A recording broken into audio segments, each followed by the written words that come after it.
Hello दोस्तों। आज अपने थर्ड ग्रेड भर्ती परीक्षा में अपने L1 के लिए कलाम एकेडमी की अपने टास्क आधारित टेस्ट सीरीज का सेकंड माइनर टेस्ट करने वाले हैं। इससे पहले अपने फर्स्ट माइनर टेस्ट का सॉल्यूशन किया था। ये क्लास आपके एग्जाम के दृष्टि से बहुत ही इंपॉर्टेंट होगी, क्योंकि इसमें अपने एग्जाम पैटर्न के अनुसार क्वेश्चनों को व्यवस्थित किया गया है और प्रत्येक टॉपिक को अपने इसके अंतर्गत कवर किया गया है।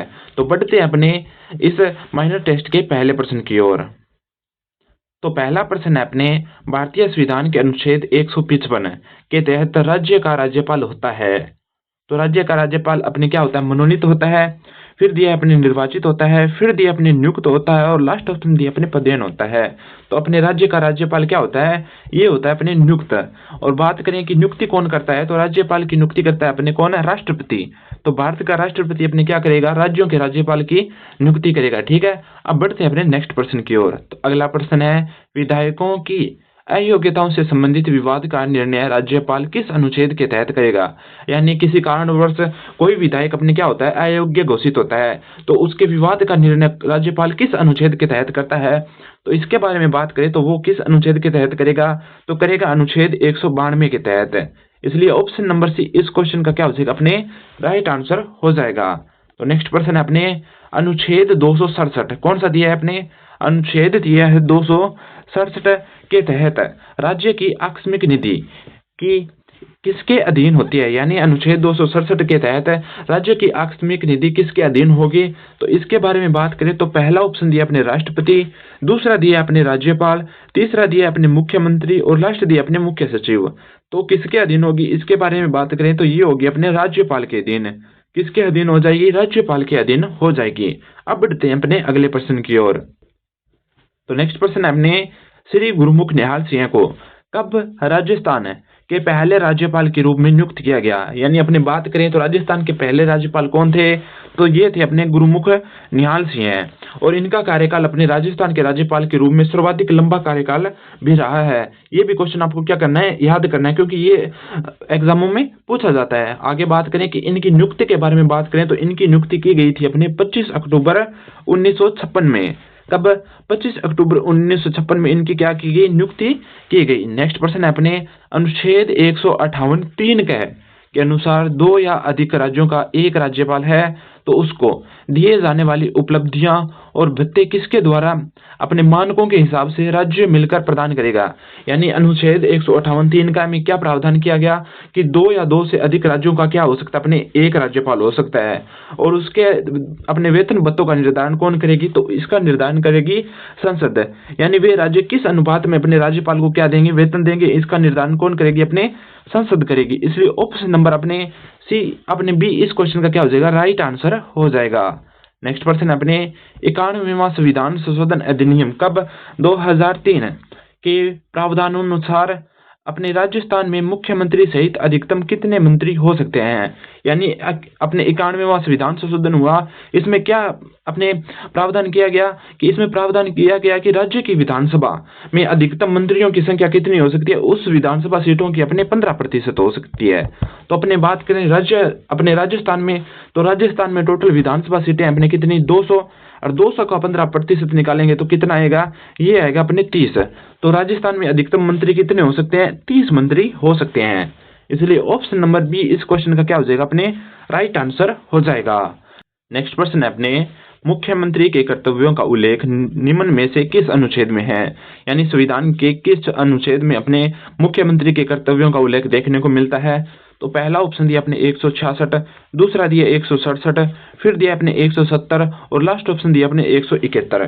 तो इसके राइट आंसर की बात करें तो मुख्यमंत्री के कर्तव्य किस अनुच्छेद में उल्लेखित है, तो ये अपने अनुच्छेद 167 में। ऑप्शन नंबर हो जाएगा बी इस क्वेश्चन का राइट आंसर। अगला प्रश्न है, राजस्थान में सर्वाधिक अवधि तक पद धारण करने वाले मुख्यमंत्री कौन है। तो सर्वाधिक अवधि तक बात करें तो पद धारण करने वाले मुख्यमंत्री कौन थे, तो ये थे अपने मोहनलाल सुखाड़िया। तो ये कितने बार राजस्थान के मुख्यमंत्री बने थे, तो 4 बार। ठीक है, और इनका कार्यकाल अपने क्या रहा, राजस्थान का सर्वाधिक लंबा कार्यकाल रहा। अपने अशोक गहलोत के बारे में बात करें तो ये राजस्थान की 3 बार अपने मुख्यमंत्री रह चुके हैं और भैरों सिंह शेखावत अपने प्रथम गैर कांग्रेसी मुख्यमंत्री थे। ठीक है, अब बढ़ते हैं नेक्स्ट प्रश्न की ओर। अगला प्रश्न है, वर्तमान मुख्यमंत्री श्री भजनलाल शर्मा रूप से कौन से मुख्यमंत्री है, यानी व्यक्तिगत रूप से अपने श्रीमान भजनलाल शर्मा किस क्रम के अपने मुख्यमंत्री हो जाएंगे, तो ये है 14वें क्रम के। कौन से क्रम के?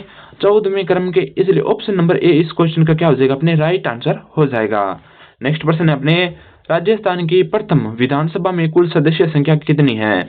तो राजस्थान की थी है, ठीक है। राजस्थान की प्रथम विधानसभा में कुल सदस्य संख्या कितनी थी? तो अपने बात करें तो राजस्थान की प्रथम विधानसभा में टोटल सदस्य संख्या थी अपने 160। कितनी हो जाएगी? 160। ऑप्शन नंबर बी इस क्वेश्चन का क्या हो जाएगा? अपने राइट आंसर हो जाएगा। नेक्स्ट प्रश्न है अपने राज्य विधानसभा के संबंध में निम्न कथनों पर क्या करना है? विचार करना है। तो और देखना है कि इनमें से कौन से कथन अपने सत्य हो जाएंगे। तो पहला कथन दिया अपने विधानमंडल के सदस्यों का निर्वाचन सार्वभौमिक वयस्क मताधिकार के आधार पर होता है। तो इस कथन के बारे में बात करें तो ये कथन हो जाएगा अपने एकदम सही, ठीक है। फिर दूसरा दिया है इसका निर्वाचन first past the post system की खुली मतदान प्रणाली से होता है। इसके कथन के बारे में विचार करें तो ये कथन हो जाएगा अपने असत्य है। तो अपने सत्य चुनना था तो केवल एक नंबर ही इसका क्या हो जाएगा? अपने सत्य कथन हो जाएगा। अगला प्रश्न है राजस्थान विधानसभा के ऐसे अध्यक्ष कौन थे जो राजस्थान के मुख्य मंत्री भी रहे, यानी विधानसभा अध्यक्ष के साथ क्या रहे? अपने राजस्थान के मुख्यमंत्री भी रहे। तो पहला ऑप्शन दिया अपने लक्ष्मण सिंह है, दूसरा दिया अपने रामनिवास मिर्गा, तीसरा दिया अपने हीरालाल देवपुरा और लास्ट दिया अपने समर्थलाल मीणा। तो इसके राइट आंसर की बात करें तो क्वेश्चन नंबर 12 का राइट आंसर हो जाएगा अपने Hiralal Devpura, option number C. अब बढ़ते हैं अपने नेक्स्ट प्रश्न की ओर। तो अगला प्रश्न है अनुच्छेद 174 के अनुसार विधानमंडल के दो सत्रों के बीच अधिकतम अंतराल कितना हो सकता है, यानी अपने दो सत्र के बीच कितना गैप हो सकता है? तो ये बात करें तो ऑप्शन नंबर ए क्या कहता है? अपने 2 माह का, बी कहता है 3 माह का, सी कहता है 6 माह का और डी कहता है अपने 1 माह का। तो अपने इसके राइट आंसर की बात करें तो दो अपने सत्रों के मध्य अधिकतम अंतराल कितना हो सकता है? 6 माह का हो सकता है। ऑप्शन नंबर सी इस क्वेश्चन का क्या हो जाएगा? अपने राइट आंसर हो जाएगा। तो अगला प्रश्न है अपने राज्य विधानमंडल के संदर्भ में सूची 1 का सूची 2 के साथ क्या कीजिए? मिलान कीजिए। यानी सूची 1 में तो क्या दिए हैं? प्रावधान दिए हैं और सूची 2 में दिए अपने अनुच्छेद। तो प्रावधानों को अपने अनुच्छेद के साथ क्या करना है? सम्मिलित करना है। तो पहला कहता है अपने सदस्यों का कार्यकाल। तो सदस्यों का कार्यकाल किस अनुच्छेद के अंतर्गत है? तो अपने सदस्यों के कार्यकाल के बारे में बात करें तो ये अपने अनुच्छेद 142। तो ए का हो जाएगा अपने 4, ठीक है। आगे बात करें आगे सदस्यों की योग्यताएं। सदस्यों की योग्यताएं का अपने हो जाएगी अनुच्छेद 173 में। तो इसका हो जाएगा अपने बी का 3 नंबर, ठीक है। आगे बात करें सदस्यों की शपथ। सदस्यों की शपथ है अपने 188 में। तो सी का हो जाएगा अपने 1। तो सी का क्या हो गया? अपने 1 हो गया। उसके बाद बात करें सदस्यों की अयोग्यताएं। तो ये अनुच्छेद 191 यानी डी का हो गया 2। तो 4 3 1 2 4 3 1 2 4 3। ऑप्शन नंबर सी इस क्वेश्चन का क्या हो जाएगा? अपने राइट आंसर हो जाएगा, ठीक है। अब बढ़ते हैं अपने अगले प्रश्न की ओर। तो नेक्स्ट प्रश्न है अपने राजस्थान विधानसभा की लोक लेखा समिति का वर्तमान अध्यक्ष कौन है? तो राजस्थान की विधानसभा लोक लेखा समिति के वर्तमान अध्यक्ष के बारे में बात करें तो ये अपने टीकाराम जूली। कौन हो जाएंगे? Tikaram Jully. Option number A इस क्वेश्चन का क्या हो जाएगा? अपने राइट आंसर हो जाएगा। अगला प्रश्न दिया है राजस्थान की किस विधानसभा के चुनाव में पहली बार नोटा का प्रयोग किया गया, यानी अपने चुनाव के दौरान अपने एक बटन होता है नोटा का, उसका प्रयोग सर्वप्रथम किस विधानसभा चुनाव में किया गया? तो पहला दिया अपने 13वीं विधानसभा में, फिर दिया 14वीं विधानसभा में, फिर दिया 15वीं विधानसभा में और लास्ट दिया अपने 10वीं विधानसभा में। तो क्वेश्चन नंबर 16 के राइट आंसर की बात करें तो ये किया गया था अपने 14वीं विधानसभा में, ठीक है। नेक्स्ट प्रश्न है अपने निम्न में से किस संविधान संशोधन के अधिनियम द्वारा 2 या 2 से अधिक राज्यों के लिए एक साझा उच्च न्यायालय का प्रावधान किया गया? तो अपने बात करें कि किस अधिनियम द्वारा यह प्रावधान किया गया कि एक या एक से अधिक, यानी 2 या 2 से अधिक राज्यों का क्या हो सकता है? अपने एक ही हाई कोर्ट हो सकता है, यानी उच्च न्यायालय हो सकता है। तो ये अपने संविधान संशोधन था 7वां संविधान संशोधन। ऑप्शन नंबर हो जाएगा बी इसका राइट आंसर। नेक्स्ट प्रश्न है राजस्थान उच्च न्यायालय यानी राजस्थान हाईकोर्ट के प्रथम मुख्य न्यायाधीश कौन थे? तो राजस्थान के प्रथम मुख्य न्यायाधीश के बारे में बात करें तो ये कहाँ के थे? पहले बात करें तो ये मद्रास से आए थे अपने राजस्थान में। कहाँ से? मद्रास से। तो इनके बारे में बात करें तो ये थे अपने के वर्मा यानी कमलकांत वर्मा अपने राजस्थान के प्रथम मुख्य न्यायाधीश थे, ठीक है। नेक्स्ट प्रश्न है अपने राजस्थान उच्च न्यायालय के अधीन कुल कितने न्यायिक पद हैं, यानी अपने राजस्थान उच्च न्यायालय के अधीन कुल कितने न्यायिक पद है। तो ऑप्शन नंबर ए कहता है 33, ऑप्शन नंबर बी कहता है 36, ऑप्शन नंबर सी कहता है अपने 41 और ऑप्शन नंबर डी कहता है 50 है। तो इसके राइट आंसर की बात करें तो ये तो होगा अपने 50 है, यानी राजस्थान उच्च न्यायालय के अधीन कुल कितने न्यायिक पद है। तो टोटल स्वीकृति तो कितने हैं 50 पदों की, लेकिन वर्तमान में कार्यरत अपने न्यायाधीशों की बात करें तो ये अपने 36 है, कार्यरत तो है अपने 36 और टोटल स्वीकृति अपने 50 पदों की। ठीक है, नेक्स्ट क्वेश्चन है अपने निम्न में से असत्य कथन की क्या करनी है, अपने पहचान करनी है। तो पहला कथन है राजस्थान शासन सचिवालय का एकीकृत रूप अपने 13 अप्रैल 1949 को अस्तित्व में आया। तो इस कथन के बारे में बात करें तो ये है अपने एकदम सही। दूसरा कथन है राज्य के मुख्य सचिव अवशिष्ट वसीयतदार होते हैं, ये भी क्या है अपने एकदम सत्य है। फिर दिया है मुख्य सचिव का चयन अपने राज्य का मुख्यमंत्री करता है, सही है। फिर दिया राजस्थान के वर्तमान मुख्य सचिव शिखर अपने अग्रवाल है, ये कथन हो जाएगा अपने असत्य और इस क्वेश्चन का क्या हो जाएगा अपने राइट आंसर हो जाएगा। नेक्स्ट प्रश्न है राजस्थान के सर्वाधिक कार्यकाल वाले मुख्य सचिव कौन है, यानी सर्वाधिक लंबे समय तक राजस्थान के मुख्य सचिव कौन रहे। तो पहला कहता है अपने के राधाकृष्णन, ये तो अपने थे राजस्थान के प्रथम मुख्य सचिव। ठीक है, फिर दिया अपने भगत सिंह मेहता, फिर दिया अपने आर.डी. थापर, फिर दिया अपने मोहन मुखर्जी। तो सर्वाधिक लंबा कार्यकाल रहा अपने किसका, भगत सिंह मेहता का। ऑप्शन नंबर बी इस क्वेश्चन का क्या हो जाएगा अपने राइट आंसर हो जाएगा। अब चलते हैं अपने अगले प्रश्न की ओर। तो नेक्स्ट प्रश्न है अपने आपदा प्रबंधन अधिनियम 2005 की किस धारा के अनुसार राज्य सरकार द्वारा जिला कलेक्टर को जिला आपदा प्रबंधन प्राधिकरण का अपने अध्यक्ष निर्धारित किया गया। तो पहले इसकी देखते हैं अपने डायरेक्ट आंसर, क्योंकि बाद में अभ्यर्थी क्या हो जाते हैं इन क्वेश्चनों में कंफ्यूज हो जाते हैं। तो इसके अपने राइट आंसर की बात करें तो ये अपने धारा 25 के अंतर्गत है। ऑप्शन नंबर हो जाएगा डी इस क्वेश्चन का अपने राइट आंसर। अगला प्रश्न है राजस्थान पुलिस सेवा का गठन कब किया गया, यानी राजस्थान पुलिस विभाग का गठन कब किया गया। तो पहला कहता है अपने 1951 में, दूसरा कहता है 1956 में, तीसरा कहता है 1962 में और लास्ट ऑप्शन कहता है अपने 1967 में। तो इसके राइट आंसर की बात करें तो इसका राइट आंसर होने वाला है 1951 ईस्वी में, ऑप्शन नंबर ए। ठीक है, नेक्स्ट प्रश्न है विधानसभा चुनाव के लिए चुनाव अधिकारी कौन होता है। तो विधानसभा चुनाव के लिए चुनाव अधिकारी कौन होता है। तो ऑप्शन नंबर ए दिया जिला कलेक्टर, बी दिया उपखंड अधिकारी, सी दिया तहसीलदार, फिर दिया अपने विकास अधिकारी। तो इसके राइट आंसर की बात करें तो अपने विधानसभा चुनाव के लिए चुनाव अधिकारी कौन होता है, अपने उपखंड अधिकारी होता है। ऑप्शन नंबर हो जाएगा बी इसका राइट आंसर। ठीक है, नेक्स्ट प्रश्न हमने देश की पहली त्रिस्तरीय पंचायती राज प्रणाली की शुरुआत कब हुई।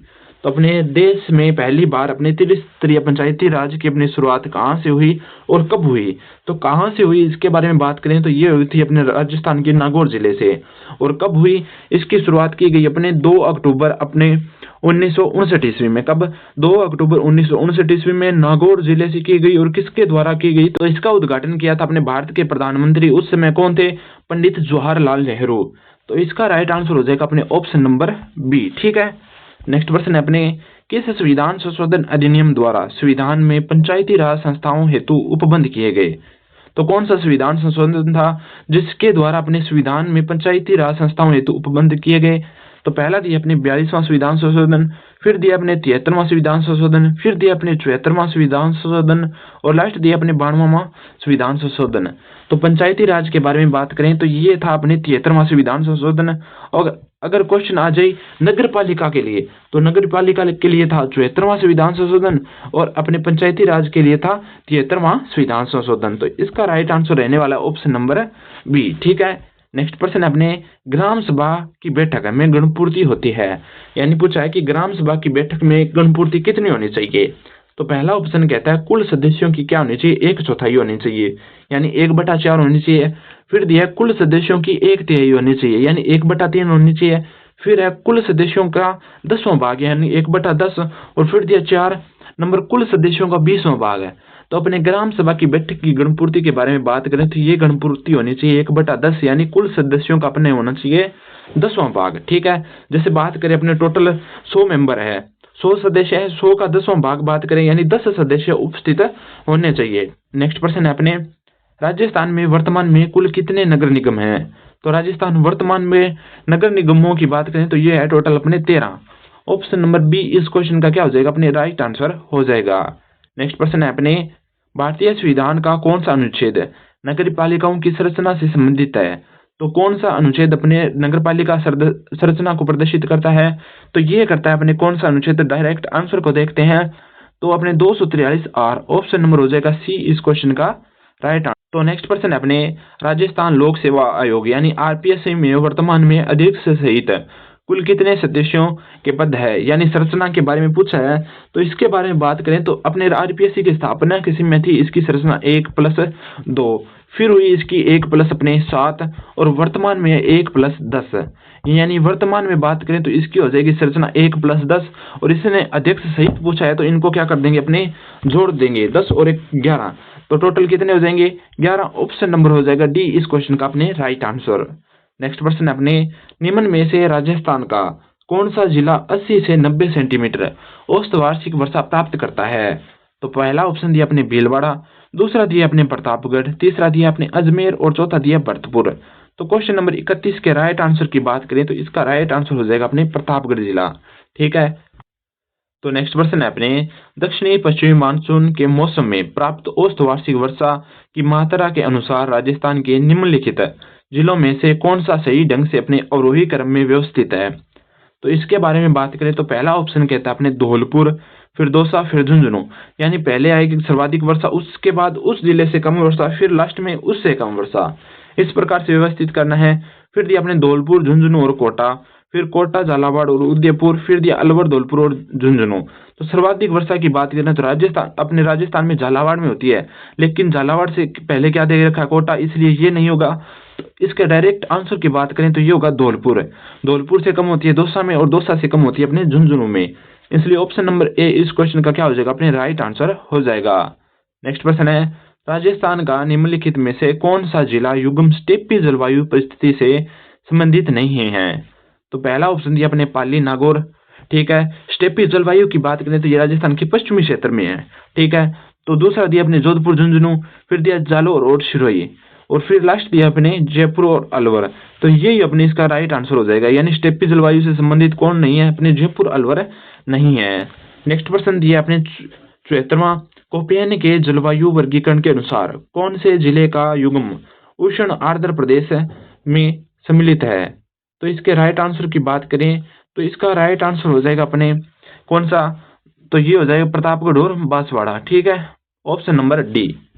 नेक्स्ट प्रश्न है, कोपेन के जलवायु वर्गीकरण के आधार पर निम्न में से असम्मिलित युग्म है, यानी एक और तो दे रखे अपने वर्णाक्षर और दूसरी ओर दे रखा है उनका अर्थ है, तो कौन सा अपने असम्मिलित तो हो जाएगा? तो इसमें पहले देखते हैं, तो पहला दिया एक अर्थ दिया उष्ण आर्द्र, तो ये है एकदम राइट। ठीक है। फिर बात करें एस का दिया अपने शीत शुष्क, ये अपने रोंग, क्या हो जाएगा, असत्य हो जाएगा, और इसका क्या हो जाएगा, अपने राइट आंसर हो जाएगा। फिर दिया अपने डब्ल्यू, डब्ल्यू का अर्थ होता है पूर्ण शुष्क। ठीक है। फिर दिया अपने जी, गंगा तुल्य जलवायु, ये भी सही है दोनों, तो ऑप्शन नंबर अपने बी इस क्वेश्चन का क्या हो जाएगा, राइट आंसर हो जाएगा। नेक्स्ट प्रश्न है अपने, निम्न कथनों पर विचार कीजिए, यानी नीचे 2 कथन दिए हैं, इन पर क्या करना है, विचार करना और ये बताना है ये किस अपने जलवायु प्रदेश की विशेषताएं हैं। तो पहला दिया अपने 25 सेंटीमीटर समवर्षा रेखा इस क्षेत्र की पूर्वी सीमा पर स्थित है, यानी ये कोई क्षेत्र है। ठीक है। ये इसकी पूर्वी सीमा है, तो ठीक है। और कौन सी 25 सेंटीमीटर समवर्षा रेखा आ गई। ठीक है। उसके बाद है, इस प्रदेश में वार्षिक तापमात्रा क्या रहता है, अपने अधिक रहता है, तो आपको पता लग गया, यानी ये है अपने कौन सा, शुष्क जलवायु प्रदेश, यानी राजस्थान का पश्चिमी भाग शुष्क जलवायु प्रदेश, यानी थार का रेगिस्तान। ऑप्शन नंबर हो जाएगा बी इसका राइट आंसर। ठीक है। अब बढ़ते हैं अपने अगले प्रश्न की ओर। तो नेक्स्ट प्रश्न है, आर्थिक समीक्षा 2024-25 के अनुसार राज्य में 1 जून से 30 सितंबर 2024 तक की समयावधि में वार्षिक वर्षा दर्ज की गई, तो कितने दर्ज की गई थी? तो डायरेक्ट आंसर की बात करें, क्योंकि ये अपने क्या है, आंकड़ों से संबंधित क्वेश्चन है, जिसमें विद्यार्थी क्या अपने बुरी लग सकती है, इस कारण अपने क्या देखेंगे, डायरेक्ट आंसर ही देखेंगे। ठीक है। तो इसका अपने राइट आंसर हो जाएगा 66.24 सेंटीमीटर, यानी 66.24 सेंटीमीटर। नेक्स्ट प्रश्न है अपने, राजस्थान में मानसून प्रत्यावर्तन ऋतु के संदर्भ में असत्य कथन है, तो क्या चुनना है, अपने असत्य कथन का क्या करना है, चयन करना है। तो पहला कथन कहता है यह प्रक्रिया शरद ऋतु में होती है, यानी दौरान होती है। फिर क्या है, यह इस ऋतु में राज्य में वर्षा नहीं होती। अपने ये क्या है, ये भी सत्य है। फिर यह इस समय मानसूनी हवाओं की आर्द्रता चरमोत्कर्ष पर होती है, नहीं, ये इसका क्या हो जाएगा, असत्य हो जाएगा। ठीक है। फिर इस समय हवाएं शांत व अत्यंत परिवर्तनशील होती है, ये भी सही है। तो इसके राइट आंसर की बात करें तो इसका राइट आंसर हो जाएगा ऑप्शन नंबर सी, क्योंकि ये क्या है, अपने असत्य हो जाएगा। नेक्स्ट प्रश्न है अपने थॉर्नवेट के अनुसार दिए गए मानचित्र में छायांकित क्षेत्र किस जलवायु को प्रदर्शित करता है। तो ये इसके बारे में बात करें तो ये किसे प्रदर्शित करता है, तो ये प्रदर्शित करता है अपने किसी CAW को। ऑप्शन नंबर हो जाएगा इसका अपने बी राइट आंसर। इसका राइट आंसर क्या हो जाएगा, ऑप्शन नंबर बी। ठीक है। नेक्स्ट प्रश्न है अपने राजस्थान में शीत ऋतु में होने वाली वर्षा में सहायक पवने हैं।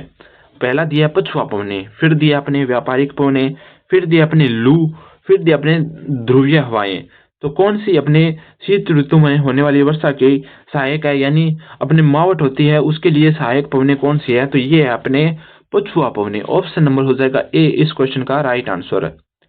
नेक्स्ट प्रश्न है अपने निम्न में से राजस्थान का न्यूनतम वर्षा परिवर्तनशीलता वाला स्थान है। तो न्यूनतम वर्षा परिवर्तनशीलता वाला स्थान के बारे में बात करें तो ये है अपने सिरोही।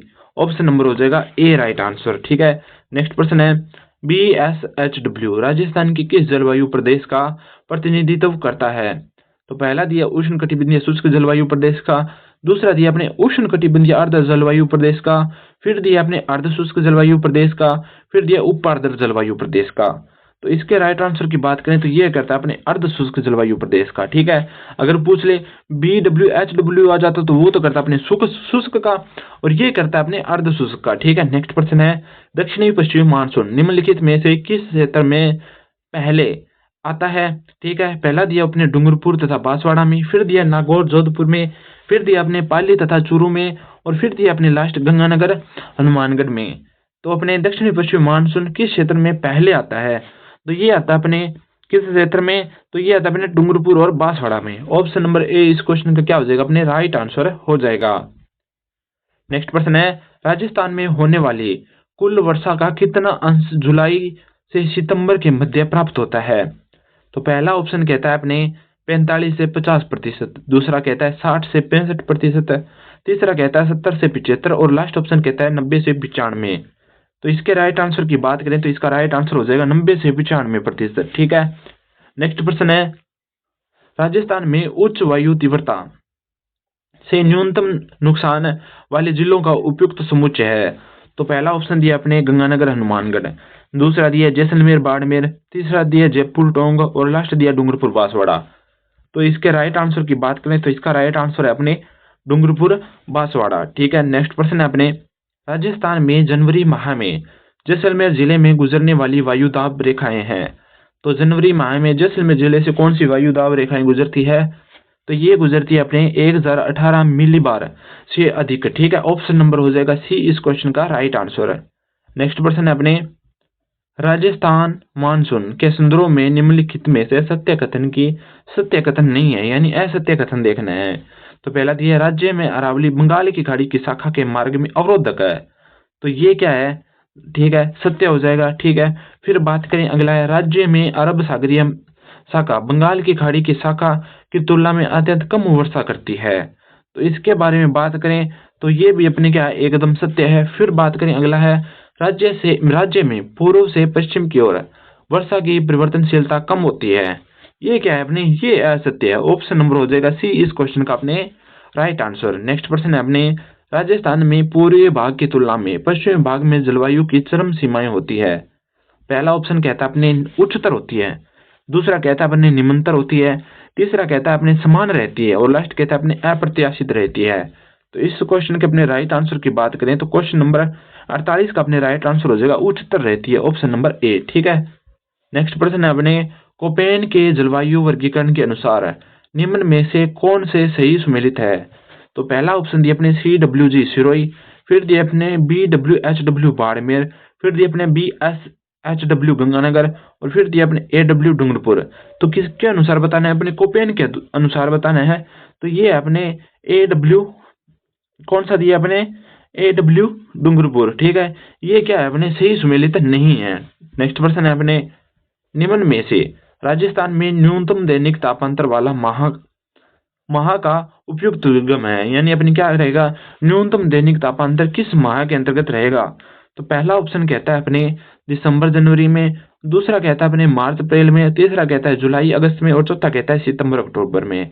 तो न्यूनतम दैनिक तापांतर के बारे में बात करें तो ये रहता है अपने जुलाई अगस्त में। ऑप्शन नंबर हो जाएगा सी इस क्वेश्चन का अपने राइट आंसर, ठीक है। अगला प्रश्न है राजस्थान में कम वर्षा होने का प्रमुख कारण है। पहला ऑप्शन है समुद्र से दूरी, दूसरा है अपने मरुस्थल का विस्तार, तीसरा है अपने अरावली का मानसूनी हवाओं के समांतर स्थित होना। तो आपको देखना है कि कौन सा अपने सही हो जाएगा। और लास्ट ऑप्शन दिया अपने वनावरण क्षेत्र में कमी।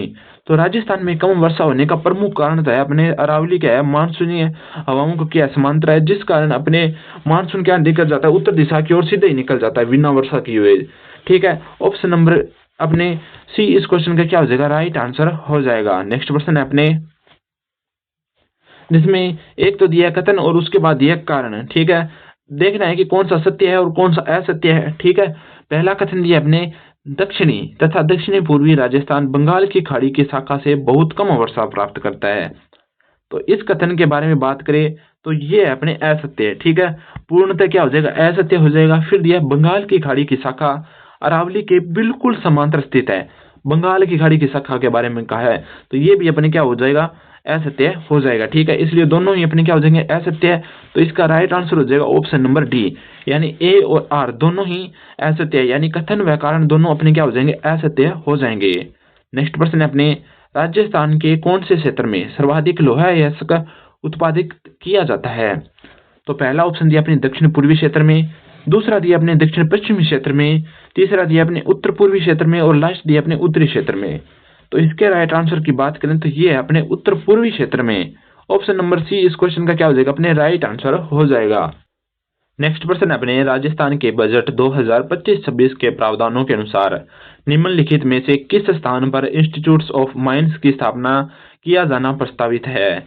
तो पहला ऑप्शन कहता है अपने डूंगरपुर में, दूसरा कहता है अपने जोधपुर में, तीसरा कहता है उदयपुर में, और लास्ट ऑप्शन कहता है अपने कोटा में। तो अपने इंस्टीट्यूट्स ऑफ माइंस की स्थापना किस जिले में प्रस्तावित है, तो इसकी स्थापना अपने उदयपुर में की जाएगी। ऑप्शन नंबर हो जाएगा सी इस क्वेश्चन का अपने राइट आंसर है। तो अब बढ़ते हैं अपने नेक्स्ट प्रश्न की ओर। तो नेक्स्ट प्रश्न है अपने तांबे की खाने अपने सेनपरी तथा हनोतिया क्रमशः स्थित है, तो कहाँ स्थित है। तो पहला ऑप्शन दिया अपने कोटा चित्तौड़गढ़ में, फिर दिया अपने झुंझुनू भीलवाड़ा में, फिर दिया अपने अलवर अजमेर में, और फिर दिया अपने भीलवाड़ा पाली में। तो इसके राइट आंसर की बात करें तो इसका राइट आंसर हो जाएगा अलवर और अजमेर में, ऑप्शन नंबर सी, ठीक है। नेक्स्ट प्रश्न है अपने बड़खा गूंगा कसनऊ किस खनिज की खाने हैं।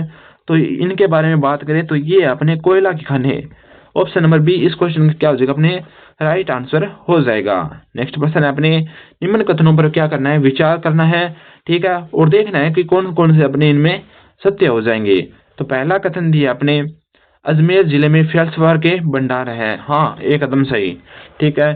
फिर दिया अलवर बाड़मेर व अपने भीलवाड़ा में रोक फास्फेट के भंडार है, नहीं। फिर दिया अपने अपने सलादीपुरा सीकर और पाइराइट्स खनन क्षेत्र है, हाँ ठीक है। तो पहला और तीसरा क्या हो जाएगा, अपने सत्य हो जाएंगे, इसलिए ऑप्शन नंबर डी इस क्वेश्चन का क्या हो जाएगा, अपने राइट आंसर हो जाएगा। नेक्स्ट प्रश्न अपने सूची ए का सूची 2 के साथ अपने क्या करना है, सुमेलित करना है, और नीचे दिए गए कूटों में से सही उत्तर का क्या करना है, चयन करना है। यानी सूची ए में तो दिया अपने खनिज और सूची बी में दिया अपने खनन क्षेत्र, तो इनको क्या करेंगे, अपने सुमेलित करेंगे। तो पहला देखने को मिलता है अपने कैल्साइट। तो कैल्साइट का अपने खनन क्षेत्र की बात करें तो कैल्साइट का खनन क्षेत्र अपने तेजा का बास और बेल का पहाड़। तो ए का हो गया 2, ए का हो गया 2, तो किस किस में है, ए में और डी में है, तो ऑप्शन नंबर बी और सी कैंसल, ठीक है। बाद में देखते हैं बेराइट्स, बेराइट्स का खनन क्षेत्र है अपने कौन सा, सैनपुरी। तो बी का हो गया अपने 1 नंबर, बी का 1 नंबर है केवल ऑप्शन नंबर डी में। तो ऑप्शन नंबर डी इस क्वेश्चन का क्या हो जाएगा, अपने राइट आंसर हो जाएगा। नेक्स्ट प्रश्न है निम्नलिखित में से कौन सा राजस्थान में जिप्सम खनन क्षेत्र नहीं है। तो पहला ऑप्शन दिया अपने हमीर वाली, फिर दिया अपने राजमहल, फिर दिया अपने पार की डाणी, और फिर दिया अपने गोट मांगलोद। तो क्वेश्चन नंबर 59 का अपने राइट आंसर है ऑप्शन नंबर 2 राजमहल। ठीक है, जो अपने राजस्थान में जिप्सम का क्या नहीं है, खनन क्षेत्र नहीं है। नेक्स्ट प्रश्न अपने निम्नलिखित में से कौन सा जैसलमेर में प्राकृतिक गैस का भंडार क्षेत्र नहीं है। तो पहला ऑप्शन कहता है अपने डांडेवाला, दूसरा कहता है रोहिल, तीसरा कहता है चीने वाला टिब्बा, फिर कहता है अपने कमली ताल। तो क्वेश्चन नंबर 60 के राइट आंसर की बात करें तो ये है रोहिल। ऑप्शन नंबर अपने बी इसका राइट आंसर हो जाएगा, क्योंकि ये जैसलमेर में क्या नहीं है, प्राकृतिक गैस का भंडार नहीं है। नेक्स्ट प्रश्न दिया अपने राजस्थान संपूर्ण देश का। ठीक है, तो पहला ऑप्शन कहता है लगभग 22% अबरक उत्पादन करता है। तो इस कथन के बारे में बात करें तो ये कथन अपने एकदम सत्य है। ठीक है, फिर दिया अपने 7% सीसा जस्ता व बोलिस्टोनाइट उत्पादन करता है। हाँ, ये भी क्या हो जाएगा, सत्य है। फिर दिया लगभग 90% से अधिक जिप्सम उत्पादन करता है। सही। तो बात करें पहला, दूसरा और तीसरा तीनों ही क्या हो जाएंगे, अपने सत्य हो जाएंगे। तो ऑप्शन नंबर डी इस क्वेश्चन का क्या हो जाएगा, अपने राइट आंसर हो जाएगा। नेक्स्ट प्रश्न है ओरडा, देवपुरा और अटुंडी खनन क्षेत्र है, तो किसके हैं। तो इसके राइट आंसर की बात करें तो ये है अपने घिया पत्थर के। ऑप्शन नंबर बी इस क्वेश्चन का क्या हो जाएगा, अपने राइट आंसर हो जाएगा। तो अगला प्रश्न है राजस्थान खनिज संपदा के संदर्भ में निम्न में से सत्य कथन नहीं है, यानी असत्य कथन कौन सा है। तो पहला कथन दिया है राज्य वर्तमान में 58 प्रकार के खनिजों का खनन करता है। तो इस कथन पर विचार करें तो ये क्या है, अपने एकदम सत्य है। फिर बात करें राजस्थान देश में सर्वाधिक खनिज विविधता वाला राज्य है, ये भी क्या है, अपने सत्य है। ठीक है, फिर बात करें अधात्विक खनिज उत्पादन की दृष्टि से राजस्थान देश में दूसरा स्थान रखता है, ये क्या हो जाएगा, अपने असत्य हो जाएगा। यानी जितने भी अधात्विक खनिज है उनके उत्पादन में राजस्थान क्या रखता है, अपने प्रथम स्थान रखता है देश में। तो ये इसने क्या दिया, दूसरा स्थान, इसलिए ऑप्शन नंबर बी सी इस क्वेश्चन का क्या हो जाएगा, अपने राइट आंसर हो जाएगा, क्योंकि ये कथन क्या है, अपने असत्य है। ठीक है, लास्ट ऑप्शन दिया राज्य में देश की लगभग 19% खाने स्थित है, ये भी सत्य है। ठीक है, अब बढ़ते हैं अपने अगले प्रश्न की ओर। तो अगला प्रश्न है राजस्थान का निम्नलिखित में से कौन सा चूना पत्थर का खनन क्षेत्र नहीं है। तो पहला कहता है लाखेरी, दूसरा कहता है अपने बेसरा, तीसरा कहता है साबला अपने लोहारिया, और चौथा कहता है अपने नाथ की नेरी। तो इसका राइट आंसर हो जाएगा नाथ की नेरी, ऑप्शन नंबर डी। ठीक है, अगला प्रश्न है अपने राजस्थान में निम्नलिखित में से कौन सा खनन क्षेत्र डोलोमाइट का नहीं है। तो पहला ऑप्शन दिया अपने बिट्ठलदेव, फिर दिया अपने बाजला काबरा, फिर दिया अपने गोरेला चांदा, फिर दिया अपने केसर देसर। तो कौन सा अपने डोलोमाइट का खनन क्षेत्र नहीं है। तो इसके राइट आंसर की बात करें तो ये नहीं है, अपने केसर देसर। तो ऑप्शन नंबर डी इस क्वेश्चन का क्या हो जाएगा, अपने राइट आंसर हो जाएगा। नेक्स्ट प्रश्न है अपने निम्न को सुमेलित कीजिए तथा नीचे दिए गए कूटों से सही उत्तर का क्या करना है, चयन करना है। यानी एक और तो दिए अपने खनिज और दूसरी ओर दिया उनका क्षेत्र, तो इन्हें क्या करेंगे, कूट के अनुसार व्यवस्थित करेंगे। तो पन्ना की बात करें तो पन्ना का उत्पादन होता है अपने कहाँ से। तो पन्ना का उत्पादन होता है अपने काला गुमान से। तो ए का हो गया अपने 2, तो ए का 2 किसमें, ऑप्शन नंबर ए में ही है। तो ऑप्शन नंबर ए इस क्वेश्चन का क्या हो जाएगा, अपने राइट आंसर हो जाएगा। ठीक है, बढ़ते अपने नेक्स्ट प्रश्न की ओर। तो नेक्स्ट प्रश्न है उदयपुर जिले से उत्पादित संगमरमर का प्रकार है, यानी उदयपुर जिले से अपने कौन से संगमरमर उत्पादन होता है उसके प्रकार के बारे में बताना है। तो पहला ऑप्शन दिया अपने कैल्साइट, फिर दिया अपने पायरोलुसाइट्स, फिर दिया अपने डोलोमाइटिक, फिर दिया अपने मस्कोवाइट्स। तो इसके राइट आंसर की बात करें तो उदयपुर से होता है अपने कौन सा, डोलोमाइटिक। ठीक है, संगमरमर का क्या होता है, उत्पादन होता है। ठीक है, नेक्स्ट प्रश्न है अपने चंदेरिया स्थित जिंक स्मेल्टर संयंत्र संचालित है किसके द्वारा। पहला ऑप्शन कहता है एसपीसीएल द्वारा, दूसरा कहता है CEERI द्वारा, फिर कहता है वेदांता कंपनी द्वारा, और लास्ट कहता है राज्य सरकार द्वारा। तो इसके राइट आंसर की बात करें तो वेदांता कंपनी द्वारा, ऑप्शन नंबर हो जाएगा सी इस क्वेश्चन का राइट आंसर। नेक्स्ट प्रश्न दिया है अपने राजस्थान में लिग्नाइट भंडार कहाँ स्थित है। तो पहला ऑप्शन कहता है मोकला, मातासुक और पलाना में, दूसरा कहता है अपने कुपुरड़ी, सानू और पलाना में, तीसरा कहता है पलाना, मेड़ता रोड और सोनू में, फिर अपने मेड़ता रोड, अंगुचा और पलाना में। तो इसके राइट आंसर की बात करें तो इस क्वेश्चन का अपने राइट आंसर होने वाला है मोकला, अपने मातासुक और पलाना में, ऑप्शन नंबर ए। ठीक है, नेक्स्ट प्रश्न है निम्नलिखित खनन क्षेत्र और खनिज में से असुमेलित युग्म की क्या करनी है, अपने पहचान करनी है। तो पहला ऑप्शन दिया अपने, एक और तो दिया अपने खनन क्षेत्र और दूसरी ओर दिया खनिज। तो कौन सा अपने असम्मिलित हो जाएगा? तो पहला ऑप्शन है अपने अकवाली और सतकुई तांबा के, फिर दिया अपने गुजरवाड़ा मैग्नीज का, फिर दिया अपने जगतपुरा भूंकिया सोना का, फिर दिया अपने बंजारी लक्ष्मी अभ्रक का। तो इसके राइट आंसर की बात करें तो ये है गुजरवाड़ा, अपने मैग्नीज का खनन क्षेत्र नहीं है, इसलिए ऑप्शन नंबर बी इस क्वेश्चन का क्या हो जाएगा? अपने राइट आंसर हो जाएगा। नेक्स्ट प्रश्न दिया अपने, राजस्थान खनिज नीति 2025 कब लागू की गई? तो राजस्थान खनिज नीति 2025 के बारे में पूछा है कि ये कब लागू की गई थी। तो पहला ऑप्शन दिया अपने 17 सितंबर को, दूसरा दिया 4 दिसंबर को, तीसरा दिया 2 अक्टूबर को, और लास्ट दिया अपने 14 जनवरी को। तो इसके राइट आंसर की बात करें तो इसका राइट आंसर रहने वाला है अपने 4 दिसंबर को अपने 2024 की खनिज नीति लागू की गई थी। नेक्स्ट प्रश्न है अपने, क्योलिन के नाम से किसे जाना जाता है? तो क्योलिन के नाम से किसे जाना जाता है? तो ये जाना जाता है अपने चाइना क्ले को क्योलिन के नाम से जाना जाता है। ऑप्शन नंबर बी इस क्वेश्चन का क्या हो जाएगा? अपने राइट आंसर हो जाएगा। नेक्स्ट प्रश्न है अपने, राजस्थान में रागेश्वरी तथा मंगला तेल कुएं अवस्थित है। तो पहला ऑप्शन कहता है अपने बाड़मेर और सांसौर बेसिन में, दूसरा कहता है बीकानेर और नागौर बेसिन में, तीसरा कहता है अपने विंध्यन बेसिन में, और चौथा कहता है जैसलमेर बेसिन में। तो इसके राइट आंसर की बात करें तो ये हो जाएगा बाड़मेर सांसौर बेसिन में अपने क्या है? रागेश्वरी तथा मंगला के तेल कुएं अवस्थित है। ऑप्शन नंबर ए इस क्वेश्चन का क्या हो जाएगा? अपने राइट आंसर हो जाएगा। नेक्स्ट प्रश्न है, निम्नलिखित में से कौन सा एक अधात्विक खनिज नहीं है? तो पहला ऑप्शन दिया है यूरेनियम, टंगस्टन, दूसरा दिया अपने कैल्साइट, तीसरा दिया कैल्साइट, और चौथा दिया बेराइट्स। तो कौन सा अपने अधात्विक खनिज नहीं है? तो कौन सा नहीं है? अपने टंगस्टन अपने एक अधात्विक खनिज नहीं है, ये क्या है? अपने धात्विक खनिज हो जाएगा। ठीक है। नेक्स्ट प्रश्न है, निम्न में से कौन सा एक गैर लाभकारी निकाय है जो खनन कार्यों से प्रभावित क्षेत्रों तथा व्यक्तियों के हित के लिए कार्य करता है? तो कौन सा ट्रस्ट है? अपने इसकी बात करें तो ये अपने district minerals foundation trust. Option number A इस क्वेश्चन का क्या हो जाएगा? अपने राइट आंसर हो जाएगा। नेक्स्ट प्रश्न है अपने, 29 मई को केंद्रीय अपने कृषि एवं किसान कल्याण राज्य मंत्री भागीरथ चौधरी ने से राजस्थान में राज्य स्तर पर विकसित कृषि संकल्प अभियान का शुभारंभ किया। तो कहां से? तो पहला ऑप्शन कहता है अपने अपने रलावता अजमेर से, दूसरा कहता है अपने राजगढ़ अलवर से, तीसरा कहता है गोविंदगढ़ जयपुर से, और चौथा कहता है मंडोर जोधपुर से। तो कहां से किया? तो इसके बारे में बात करें तो ये इन्होंने किया था अपने रलावता अजमेर से। ऑप्शन नंबर ए इस क्वेश्चन का क्या हो जाएगा? अपने राइट आंसर हो जाएगा। अब बढ़ते हैं अपने नेक्स्ट प्रश्न की ओर। तो नेक्स्ट प्रश्न है अपने, 30 अप्रैल 2025 को राजस्थान सरकार द्वारा इलेक्ट्रोथेरेपी चिकित्सा पद्धति बोर्ड का गठन किया गया। निम्न में से कौन इस बोर्ड का अपने सदस्य नहीं है? यानी 3 तो सदस्य हैं और एक इनमें से नहीं है। तो पहला ऑप्शन कहता है अपने कौन सा? हेमंत सेठिया, दूसरा दिया अपने कुलदीप वर्मा, और तीसरा दिया राजीव वर्मा, और लास्ट दिया अपने गोविंद लाल सैनी। तो कौन है? तो हेमंत सेठी भी है, कुलदीप वर्मा भी है, और गोविंद लाल सैनी भी है। तो कौन नहीं है? तो नहीं के बारे में पूछा, राजीव शर्मा अपने राजीव वर्मा इसके सदस्य नहीं है।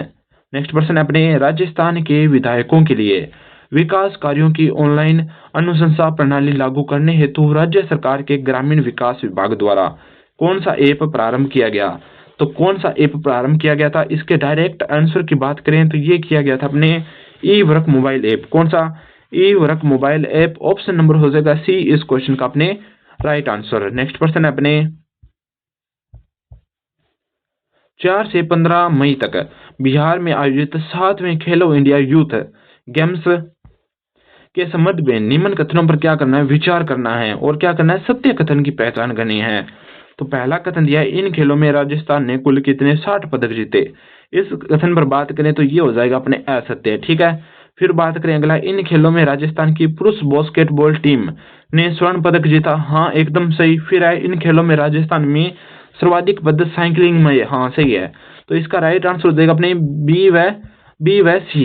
तो बी व सी ऑप्शन नंबर बी इस क्वेश्चन का क्या हो जाएगा? अपने राइट आंसर हो जाएगा। नेक्स्ट प्रश्न दिया अपने, नई दिल्ली में आयोजित 23वीं अपने Kumar Surendra Singh memoriam rifle shooting championship में मनीनी कौशिक ने किस स्पर्धा में राष्ट्रीय रिकॉर्ड बनाते हुए स्वर्ण पदक जीता? तो पहला दिया अपने 50 मीटर राइफल प्रोन में, फिर दिया अपने 10 मीटर राइफल में, फिर दिया अपने 25 मीटर राइफल प्रोन में, फिर दिया अपने 25 मीटर फ्री पिक्सड में। तो इसके राइट आंसर की बात करें तो इसका right answer option number A, 50 meter rifle prone में। ऑप्शन नंबर ए हो जाएगा इस क्वेश्चन का राइट आंसर। तो नेक्स्ट प्रश्न है, राजस्थान के किस लोकसभा सदस्य को प्राइम फाउंडेशन द्वारा संसद रत्न अवार्ड 2025 प्रदान किया गया? तो पहला ऑप्शन कहता है पीपी चौधरी, और यही अपने इस क्वेश्चन का क्या हो जाएगा, राइट आंसर हो जाएगा। ठीक है, ऑप्शन नंबर ए इस क्वेश्चन का क्या हो जाएगा, अपने राइट आंसर हो जाएगा। नेक्स्ट प्रश्न है, अपने निम्नलिखित युग्मों पर विचार करें और असंगत युग्म का क्या करना है, चयन करना है। ठीक है, तो सूची ए में दिया अपने देवनारायण कॉरिडोर कहाँ विकसित किया जाएगा, तो ये विकसित किया जाएगा अपने भीलवाड़ा में, एकदम सत्य है। फिर अपने राजस्थान का तीसरा प्रधानमंत्री दिव्यांशा केंद्र, इसके बारे में बात करें तो ये हो जाएगा अपने कहाँ, कोटा में, ये भी क्या है अपने सही हो जाएगा। फिर आगे बात करें, राजस्थान का पहला साइबर स्पोर्ट्स सेंटर भरतपुर, ये हो जाएगा अपने असत्य। ठीक है, और इस क्वेश्चन का क्या हो जाएगा, अपने राइट आंसर हो जाएगा ऑप्शन नंबर सी। ठीक है, आगे बात करें, अगला दिया अपने राजस्थान का पहला वंदे भारत मेंटेनेंस डिपो जोधपुर, ये भी क्या है, सत्य है। असत्य चुनना था तो असत्य ऑप्शन नंबर सी। ठीक है, बढ़ते हैं अपने नेक्स्ट प्रश्न की ओर। तो अगला प्रश्न है अपने पंडित दीनदयाल उपाध्याय गरीबी मुक्त गांव योजना के संबंध में निम्न कथनों पर क्या करना है, अपने विचार करना है और इनमें से देखना है कि सही विकल्प अपने कौन सा है। तो पहला कहता है अपने इस योजना का उद्देश्य बीपीएल परिवार को स्वरोजगार से जोड़ना और गरीबी रेखा से ऊपर लाना है। तो इसमें देखें तो ये अपने क्या हो जाएगा, कथन सत्य हो जाएगा। आगे बात करें, अगला कथन है, इस योजना के प्रथम चरण में राजस्थान के 10,000 गांव चिन्हित किए गए, नहीं, ये असत्य हो जाएगा। फिर बात करें, इस योजना के अंतर्गत चिन्हित परिवारों को 31,000 रुपए की आर्थिक सहायता व आत्मनिर्भर कार्ड दिया जाएगा, ये भी क्या हो जाएगा, अपने असत्य है। तो इसके राइट आंसर की बात करें तो इसका राइट आंसर ऑप्शन नंबर ए, केवल कथन ए सही हो जाएगा। ठीक है, नेक्स्ट प्रश्न है अपने 26 मई को सुप्रीम कोर्ट कोलेजियम ने हाईकोर्ट के मुख्य न्यायाधीश का तबादला राजस्थान हाईकोर्ट में करने की सिफारिश की। तो अपने कोलेजियम ने कहा कि हाईकोर्ट अपने मद्रास, और न्यायाधीश कौन, जस्टिस के आर श्रीराम। तो ऑप्शन नंबर ए इस क्वेश्चन का क्या हो जाएगा, अपने राइट आंसर हो जाएगा। ठीक है, नेक्स्ट प्रश्न अपने निम्न कथनों पर विचार कीजिए और देखना है कि कौन सा कथन अपने असत्य है। ठीक है, पहला दिया अपने 23 मई को विधानसभा अध्यक्ष ने अंता 12 में विधायक कंवरलाल मीणा की सदस्य समाप्ति की घोषणा की, एकदम सही। अगला दिया नवंबर 2024 में हुए उपचुनाव में कंवरलाल मीणा भारत आदिवासी पार्टी के विधायक चुने गए, नहीं। तो इसके राइट आंसर की बात करें तो केवल ए इस क्वेश्चन का क्या हो जाएगा, अपने राइट आंसर हो जाएगा। नेक्स्ट प्रश्न है, राजस्थान साहित्य का वीर गाथा काल कब से कब तक रहा? तो राजस्थान अपने साहित्य की वीर गाथा काल के बारे में बात करें तो ये रात अपने 1050 ईस्वी से अपने 1450 ईस्वी के मध्य है। ठीक है, तो इसके राइट आंसर हो जाएगा अपने 1050 से 1450, ऑप्शन नंबर बी इस क्वेश्चन का क्या हो जाएगा, अपने राइट आंसर हो जाएगा। नेक्स्ट प्रश्न है अपने राजस्थानी साहित्य की ख्यात विद्या के संबंध में सही कथन है। तो पहला कथन कहता है, ख्यात वंशावली तथा प्रशस्ति लेखन का अपने विस्तृत रूप है। तो इस कथन के बारे में बात करें तो ये तो कथन क्या है, अपने एकदम सत्य हो जाएगा। फिर है अगला कथन, ख्यातों का विस्तृत रूप 18वीं शताब्दी के अंत में बनना आरंभ हुआ था, नहीं, ये क्या हो जाएगा, असत्य है। तो इसका राइट आंसर हो जाएगा ऑप्शन नंबर ए, केवल एक ही अपने क्या है, सत्य है। ठीक है, नेक्स्ट प्रश्न है, राजस्थानी साहित्य लेखन की ऐसी विद्या जिसमें नृत्य, गायन व अभिनय तीनों कलाओं का समावेश होता है, उसे क्या कहते हैं? तो पहला ऑप्शन दिया अपने तरतरी कहते हैं, दूसरा दिया अपने रास कहते हैं, तीसरा दिया सोरठा कहते हैं और लास्ट दिया वैली कहते हैं। तो इसके राइट आंसर की बात करें तो इसे कहते हैं अपने रास, क्या कहते हैं, रास कहते हैं। ऑप्शन नंबर बी इस क्वेश्चन का क्या हो जाएगा, अपने राइट आंसर हो जाएगा। नेक्स्ट प्रश्न है, निम्न में से कौन सी एक प्रारंभिक कालीन लौकिक साहित्य की रचना नहीं है? यानी 3 तो होंगी और एक नहीं होगी। तो पहला दिया अपने बिसल देवरासो, बिसल देवरासो के बारे में बात करें तो ये तो है। ठीक है, फिर बात करें बसंत विलास, ये भी है, और अपने मल्य सुंदरी कथा ये भी है, और कौन सी नहीं है, रणमल छंद अपने क्या नहीं है, लौकिक साहित्य की रचना नहीं है। ऑप्शन नंबर डी इस क्वेश्चन का क्या हो जाएगा, अपने राइट आंसर हो जाएगा। नेक्स्ट प्रश्न है, निम्न में से लेखन रचना कौन सा अपने युग्म से सुमेलित नहीं है, यानी एक और दे रखी है लेखक और दूसरी ओर दे रखी है उनकी रचना। ठीक है, तो वज्रसेन सूरी की दे रखी अपने भारतेश्वर बाहुबली रास, ये इसका क्या हो जाएगा, अपने राइट आंसर हो जाएगा। यानी भारतेश्वर बाहुबली रास किसकी रचना नहीं है, अपने वज्रसेन सूरी की रचना नहीं है। आगे बात करें तो आगे दिया अपने शालीभद्र की दे रखी अपनी बुद्धि रास, फिर दे रखी कवि आश्यात की दे रखी हंसावली, फिर अपने चंद्रबद्दाई की दे रखी पृथ्वीराज रासो। तो ये तीनों ही क्या सत्य है, और ऑप्शन नंबर ए वज्रसेन सूरी की अपने भरतेश्वर बाहुबली रास नहीं है। ठीक है, ऑप्शन नंबर ए इस क्वेश्चन को क्या हो जाएगा, अपने राइट आंसर हो जाएगा। नेक्स्ट प्रश्न दिया अपने वर्दी विकास के संबंध में असत्य कथन की क्या करनी है, अपने पहचान करनी है। तो पहला कथन दिया है, वर्दी निश्चित आयु पर समाप्त हो जाती है, ये क्या है, अपने एकदम सही है। ठीक है, क्योंकि वर्दी एक निश्चित आयु तक होती है और उसके बाद वर्दी क्या होती है, समाप्त हो जाती है, यानी रुक जाती है। विकास मरने तक जारी रहता है, यानी मरणोपरांत नहीं, मरने तक यानी जीवन पर्यंत जारी रहता है, ये भी क्या हो जाएगा, सत्य हो जाएगा। ठीक है, वर्दी हमेशा विकास को प्रभावित करती है, वर्दी क्या करती है, अपने विकास को प्रभावित करती है, यानी वर्दी क्या है, विकास का भाग है, तो विकास को क्या करेगी, वर्दी हमेशा प्रभावित करेगी। फिर बात करें विकास हमेशा वर्दी को प्रभावित करता है, नहीं, ये अपने क्या हो जाएगा, इसका असत्य हो जाएगा। यानी विकास कभी भी वृद्धि को प्रभावित नहीं करता, यानी वृद्धि के अभाव में भी विकास अपने निरंतर चलता रहता है। तो ऑप्शन नंबर डी इस क्वेश्चन का क्या हो जाएगा, अपने राइट आंसर हो जाएगा। नेक्स्ट प्रश्न है, निम्न में से सत्य है, यानी नीचे चार कथन दिए, इनमें से अपने सत्य कथन की क्या करनी है, पहचान करनी है। तो पहला कथन दे रखा है, विकास वृद्धि का एक भाग है, तो क्या दे रखा है, विकास वृद्धि का एक भाग है, नहीं, वृद्धि विकास का एक भाग होती है, तो ये कथन क्या हो जाएगा, अपने असत्य हो जाएगा। ठीक है, उसके बाद यह वृद्धि विकास का एक भाग है, हाँ, वृद्धि क्या होती है, अपने विकास का एक भाग होती है। फिर दिया वृद्धि के अभाव में विकास दिखाई दे सकता है, यानी अगर वृद्धि का अभाव हो उसमें विकास दिखाई दे सकता है, हाँ दे सकता है, ये भी क्या अपने सत्य है, यानी 2 और 3 सत्य हो गए। उसके बाद यह विकास के अभाव में वृद्धि दिखाई दे सकती है, नहीं, अपने अपने पहले ही बात कर ली थी कि विकास का एक भाग वृद्धि है, न कि विकास वृद्धि का भाग है, तो ये क्या है, अपने असत्य है। तो कौन कौन से सत्य हो जाएंगे, दूसरा और तीसरा अपने सत्य हो जाएगा, और ऑप्शन नंबर बी इस क्वेश्चन का क्या हो जाएगा, अपने राइट आंसर हो जाएगा। नेक्स्ट प्रश्न अपने विकास के फलस्वरूप नवीन विशेषता व नवीन योग्यता दिखाई देती है, यह कथन किसका है। तो इस कथन के बारे में बात करें तो ये कथन अपने किसका, हरलोक का है। ऑप्शन नंबर ए इस क्वेश्चन का क्या हो जाएगा, अपने राइट आंसर हो जाएगा। नेक्स्ट प्रश्न दिया अपने कि क्लिनिक में उपस्थित कुछ माता पिता जो इसलिए परेशान थे कि कुछ के बच्चे घुटनों के बल ही चल रहे थे, पैरों पर नहीं चल पा रहे थे, तो वहीं कुछ के बच्चे घुटनों के बल भी नहीं चल पा रहे थे।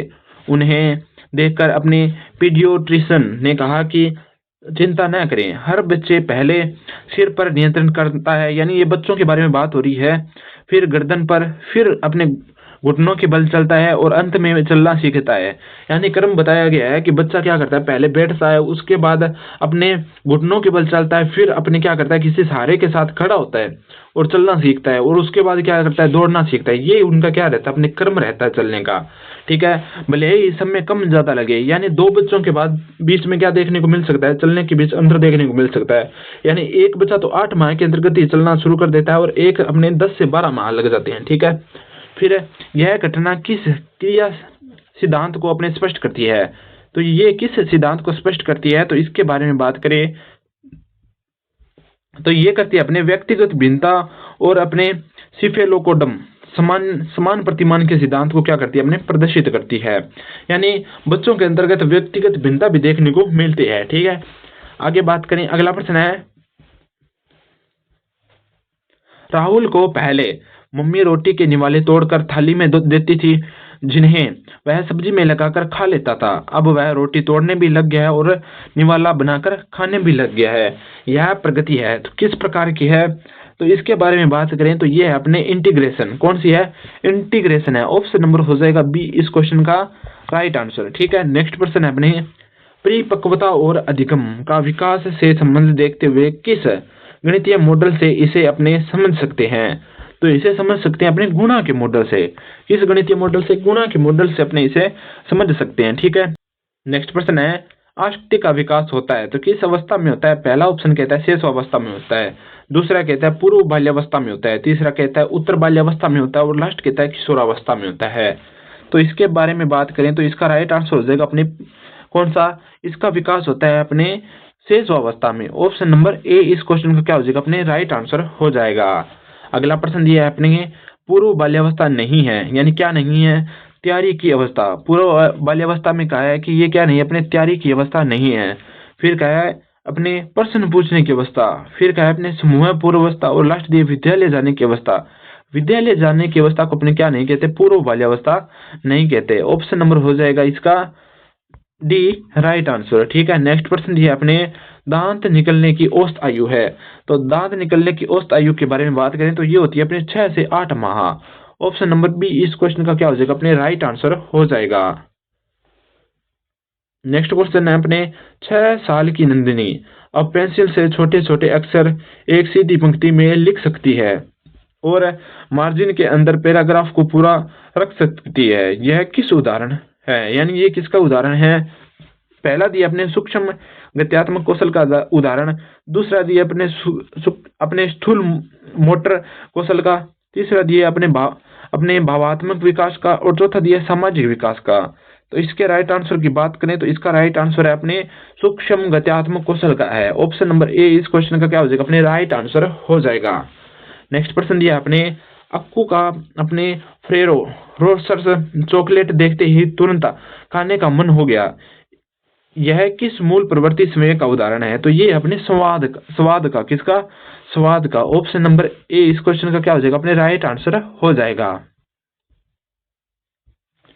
फिर दिया अपने बाल्यावस्था अनोखा काल है। पहले देखता है अपने सामाजिक विकास का, दूसरा दिया संवेगात्मक विकास का, तीसरा दिया शारीरिक विकास का और चौथा दिया सभी आयामों का। तो अपने बाल्यावस्था अपने क्या हो जाएगा, अनोखा काल है। किस के विकास का अपने ये होता है अपने किसका, सामूहिक विकास का। ऑप्शन नंबर बी इस क्वेश्चन का क्या हो जाएगा अपने राइट आंसर हो जाएगा। तो नेक्स्ट क्वेश्चन है अपने सामाजिकरण आरंभ होता है परिवार से, फिर दिया अपने स्कूल से, फिर दिया अपने मित्र से और फिर दिया व्यवसाय से। तो सामाजिकरण प्रारंभ होता है अपने परिवार से। कहां से होता है, परिवार से होता है। ऑप्शन नंबर ए इस क्वेश्चन का क्या हो जाएगा अपने राइट आंसर हो जाएगा। अगला प्रश्न है ईर्ष्या विकसित होती है 1 वर्ष के बाद, फिर दिया अपने 1.5 वर्ष के बाद, फिर दिया अपने 2 वर्ष के बाद और लास्ट दिया अपने विद्यालय जीवन में। तो ईर्ष्या कब विकसित होती है अपने, ये होती है 1.5 वर्ष के बाद अपने व्यक्ति में ईर्ष्या विकसित होने लगती है। तो ऑप्शन नंबर बी इस क्वेश्चन का क्या हो जाएगा राइट आंसर हो जाएगा। अब बढ़ते हैं अपने अगले प्रश्न की ओर। तो नेक्स्ट प्रश्न है अपने प्रोजेक्ट विधि से कौन सा नियम संबंधित नहीं है। तो पहला ऑप्शन कहता है अपने तत्परता का नियम, दूसरा कहता है अपने अभ्यास का नियम, तीसरा कहता है प्रभाव का नियम और चौथा कहता है आनुवंशिकता का नियम। तो राइट आंसर की बात करें तो कौन सा रहने वाला है, आनुवंशिकता का नियम अपने कौन सा है प्रोजेक्ट विधि से संबंधित नहीं है। अगला प्रश्न है प्रयोजना पद्धति में बालक सीखता है तो किस प्रकार से सीखता है, आर्थिक क्रियाओं द्वारा, फिर कहता है अपने शारीरिक व मानसिक क्रियाओं द्वारा, फिर कहता है अपने प्रयोग द्वारा और लास्ट दिया अनुसंधान द्वारा। तो प्रयोजना पद्धति में बालक सीखता है तो किस प्रकार सीखता है, तो इस विधि में बालक सीखता है अपने शारीरिक एवं मानसिक क्रियाओं द्वारा। ऑप्शन नंबर बी इस क्वेश्चन का क्या हो जाएगा अपने राइट आंसर हो जाएगा। अगला प्रश्न है प्रोजेक्ट विधि में एक शिक्षक की भूमिका होती है। तो एक शिक्षक की भूमिका के बारे में पूछा है कि कैसी होती है, ज्ञान प्रदाता के रूप में, फिर दिया अपने मार्गदर्शक के रूप में, फिर दिया अपने परामर्शदाता के रूप में और लास्ट दिया सहयोगी के रूप में। तो प्रोजेक्ट विधि में शिक्षक क्या नहीं होता, अपने ज्ञान प्रदाता नहीं होता, क्या होता है उनका मार्गदर्शक होता है, परामर्शदाता होता है और सहयोगी होता है। तो बी सी और डी यानी क्या रहने वाला इसका right answer B C D, यानी ये दिया अपने ऑप्शन नंबर बी में, यानी बी सी डी ज्ञान प्रदाता को छोड़कर अपने तीनों ही इसके क्या हो जाएंगे सही कथन हो जाएंगे। अगला प्रश्न है प्रयोजना को पूर्ण करने के सोपानों को अवस्थित क्रम में अपने क्या करना है, नीचे दिए गए कोड के अनुसार व्यवस्थित करना है। तो पहले दिए अपने प्रयोजना की योजना न बनाना, फिर दिए अपने प्रयोजना का चयन करना, फिर दिए अपने परिस्थिति देना, फिर दिए अपने प्रयोजना का अपने निर्णय करना। तो इन्हें क्या करना है, अपने व्यवस्थित करना है। तो व्यवस्थित क्रम के बारे में बात करें तो पहले आएगा इनमें से परिस्थिति देना, कौन सा परिस्थिति देना, उसके बाद है अपने प्रयोजना का चयन करना, उसके बाद आएगा अपने कौन सा प्रयोजना की योजना बनाना, योजना के बाद आएगा अपने कौन सा प्रयोजना का क्रियान्वयन करना और क्रियान्वयन के बाद होता है प्रयोजना पर क्या करना, निर्णय करना। ठीक है, इसके लिए अपने क्या हो जाएगा, CBAED, CBAED ऑप्शन नंबर हो जाएगा डी इस क्वेश्चन का अपने राइट आंसर है। नेक्स्ट क्वेश्चन अपने, प्रोजेक्ट एक समस्यात्मक कार्य है जिसका समाधान उसके प्राकृतिक वातावरण में रहते हुए किया जाता है। प्रोजेक्ट की यह परिभाषा किसने दी थी? तो प्रोजेक्ट की यह परिभाषा किसने प्रतिपादित की थी? तो ये की थी अपने स्टीवेंस ने। ऑप्शन नंबर हो जाएगा बी इस क्वेश्चन का राइट आंसर। अगला प्रश्न है, किलपैट्रिक के अनुसार निम्न में से कौन सा एक प्रोजेक्ट का प्रकार नहीं है? यानी किलपैट्रिक के अनुसार कौन सा अपने प्रोजेक्ट का प्रकार नहीं है? तो पहला ऑप्शन कहता है रचनात्मक योजना, दूसरा कहता है अपने समस्यात्मक योजना, तीसरा कहता है अधिगम योजना और चौथा कहता है अपने रसास्वादन योजना। तो इसके राइट आंसर के बारे में बात करें तो अधिगम योजना अपने क्या नहीं है, किलपैट्रिक के अनुसार प्रोजेक्ट का अपने प्रकार नहीं है। ठीक है, नेक्स्ट प्रश्न है अपने कि सूक्ष्म शिक्षण उपागम का उद्देश्य है एवं लक्ष्य होता है। तो सूक्ष्म शिक्षण उपागम का उद्देश्य व लक्ष्य क्या होता है? तो पहला ऑप्शन दिया है विद्यार्थियों के व्यवहार में परिवर्तन करना, दूसरा दिया अपने शिक्षण प्रशिक्षार्थियों के व्यवहार में परिवर्तन करना और तीसरा दिया संस्था प्रधान के व्यवहार में परिवर्तन करना और लास्ट दिया विकल्प ए और 2। तो इसके बारे में बात करें तो सूक्ष्म शिक्षण उपागम का उद्देश्य होता है अपने विद्यार्थियों के व्यवहार में परिवर्तन करने के साथ साथ शिक्षक प्रशिक्षार्थियों के व्यवहार में भी परिवर्तन करना। यानी ए और 2 दोनों अपने इसके क्या हो जाएंगे, राइट आंसर हो जाएंगे। ठीक है, आगे बात करें, अगला प्रश्न है अपने वर्तनी की विधिवत शिक्षा का ज्ञान किस स्तर पर हो जाता है? तो वर्तनी की विधिवत शिक्षा का ज्ञान किस स्तर पर हो जाता है? तो पहला ऑप्शन दिया प्राथमिक स्तर पर, दूसरा दिया उच्च प्राथमिक स्तर पर, तीसरा दिया अपने माध्यमिक स्तर पर और लास्ट दिया अपने उच्च माध्यमिक स्तर पर। तो इसके अपने राइट आंसर की बात करें तो इसका अपने राइट आंसर रहने वाला है क्वेश्चन नंबर 122 का माध्यमिक स्तर पर। किस स्तर पर? माध्यमिक स्तर पर। ठीक है, नेक्स्ट प्रश्न है अपने 123 है, निम्नलिखित में से कौन सी अनौपचारिक मौखिक अभिव्यक्ति है? तो कौन सी अपने इनमें से अनौपचारिक मौखिक अभिव्यक्ति हो जाएगी? तो पहला कहता है अपने स्वागत भाषण विधि, फिर कहता है अपने शोक संवेदना प्रकट विधि, फिर कहता है अपने अपने धन्यवाद ज्ञापन विधि और लास्ट अपने उपयुक्त में से कोई नहीं। यानी ये सभी तीनों क्या है, अपने अनौपचारिक विधि यानी औपचारिक विधियां हैं। तो इनमें एक भी अनौपचारिक विधि नहीं है, इसलिए ऑप्शन नंबर डी हो जाएगा अपने उपयुक्त में से कोई नहीं। ठीक है, नेक्स्ट प्रश्न है अपने रेखीय अभिक्रमित अनुदेशन का पद नहीं है। यानी रेखीय अभिक्रमित अनुदेशन का पद कौन सा नहीं है? तो पहला ऑप्शन दिया प्रस्तावना पद, दूसरा दिया अभ्यास पद, तीसरा दिया उद्देश्य कथन पद और चौथा दिया प्रेक्षण पद। तो इसके राइट आंसर की बात करें तो इसका राइट आंसर है उद्देश्य कथन पद। क्या नहीं है अपने रेखीय अभिक्रमित अनुदेशन का क्या नहीं है, भाग नहीं है, हिस्सा नहीं है, पद नहीं है। ठीक है, अगला प्रश्न है, F.G. फ्रेंच ने संरचनात्मक उपागम के शिक्षण का कौन सा सिद्धांत नहीं दिया? यानी 3 तो इनमें से है और एक उन्होंने क्या प्रतिपादित नहीं किया। तो पहला देता है अपने वाचन पर बल देना, तो ये क्या है, ये तो इन्होंने दिया था। ठीक है, फिर बात करें भाषाई आदतों का विकास करना सही है, छात्रों की क्रियाशीलता ये भी सही है, लेकिन लास्ट दिया है तर्क शक्ति एवं वैज्ञानिक दृष्टिकोण, ये उनके द्वारा प्रतिपादित सिद्धांत नहीं है। ऑप्शन नंबर डी इस क्वेश्चन का क्या हो जाएगा, अपने राइट आंसर हो जाएगा। अगला प्रश्न है, पाठ्य सामग्री के केंद्रीय भावों तक पहुंचने के लिए अधिक सामग्री कम समय में पढ़ने के लिए किस प्रकार का वाचन किया जाता है? तो पहला ऑप्शन है द्रुत मौन वाचन, दूसरा है अपने सस्वर वाचन, तीसरा है अपने अनुकरण वाचन और लास्ट अपने आदर्श वाचन। तो इसके राइट आंसर की बात करें तो इसका राइट आंसर है अपने द्रुत मौन वाचन, ऑप्शन नंबर ए। ठीक है, अब चलते हैं अपने अगले प्रश्न की ओर। अगला प्रश्न है अपने कौन सा? तो अगला प्रश्न है 127वां। तो क्या कहता है प्रश्न, विश्लेषणात्मक श्रवण का अर्थ है। यानी विश्लेषणात्मक श्रवण के अर्थ के बारे में पूछा है कि इसका अर्थ क्या है। तो पहला है स्रोत सामग्री में आनंद अपने अनुभूति करना, फिर दिया अपनी स्रोत सामग्री के मुख्य तत्वों विचारों केंद्रीय भावों को समझना, फिर दिया अपने स्रोत सामग्री में प्रस्तुत विचारों पर अपने तुलनात्मक दृष्टि विचार करना एवं पूर्व अनुभव के आधार पर मूल्यांकन करना एवं निष्कर्ष निकालना। तो यही अपने इसका क्या हो जाएगा, राइट आंसर हो जाएगा। यानी ऑप्शन नंबर हो जाएगा इसका सी राइट आंसर। अब बढ़ते हैं अपने अगले प्रश्न की ओर। नेक्स्ट प्रश्न है अपने, पार हो गए हैं जो संकट से उन्हें मुबारक नई जिंदगी, अभी फंसे जो बीच समंदर अब मेरी कश्ती उसी ओर है। उपरोक्त पंक्ति का भाव संग्रह संग्रहण एवं कारण कार्य का भाव समझना किस प्रकार का पठन है। तो इस बारे में बात करें तो ये होता है अपने चिंतनात्मक पठन है।